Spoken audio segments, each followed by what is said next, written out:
Hello and welcome back to Confidence in Christ with Kayla. Today we are in Daniel 6, verse 10.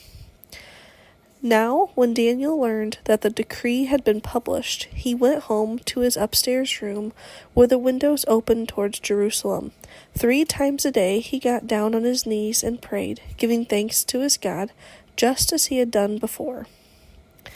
Now, if you're not super familiar with the story of Daniel in the lion's den, what had just happened previously was that some of the king's advisors had tricked the king into making a decree that all of the people had to pray to him. And he signed it into law. And these guys did that knowing that they would be able to catch Daniel because they knew Daniel only prayed to God. And after this is when they go to the king, they run to him, they're like, oh, your buddy Daniel, gotta nix him, throw him to the lions, because he's praying to his own God, not to you. And I don't want to focus on that at the moment. I want to focus on Daniel's just steadfastness to the Lord. Now, if you had heard that there was this new law put into place that if you pray to any god besides some whatever fake god they want to make up. If you do anything besides pray to him, you're getting thrown to some very hungry lions, or you're being exiled, or whatever it is, being killed. Would you do it? It's kind of a blunt question and right to the point, but would you, even in secret or out in public, would you keep praying to God? Or would you bow to whatever idol they had offered in place of him?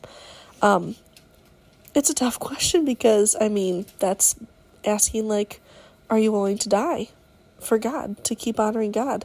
Now, I know we all hope that we would do that, but until it comes down to it, we aren't real sure. But what a great thing that we can look at as Daniel as a example to us of what we can do, because it says he heard about it and then he went home, went upstairs, went to the window that faced Jerusalem, and he got down, not just once, not twice, but 3 times a day, just as he had done before. He didn't change anything. He heard the new rule and was like, cool, and then he went home and he kept doing his thing and kept praising God and asking him for help and thanking him. And man, if I had gone home and I'd have prayed to God, I'd been like, okay, God, what do I do? You got to be with me because this is scary and I'm not sure what's going to happen. But it says Daniel went back and he gave thanks to God. Wow, that is something that we can look at and can hopefully give us confidence. Not in Daniel, but in God, that God provided for Daniel. If you know the end of the story, God closes the lion's mouth, sends angels to be with him, and he is saved.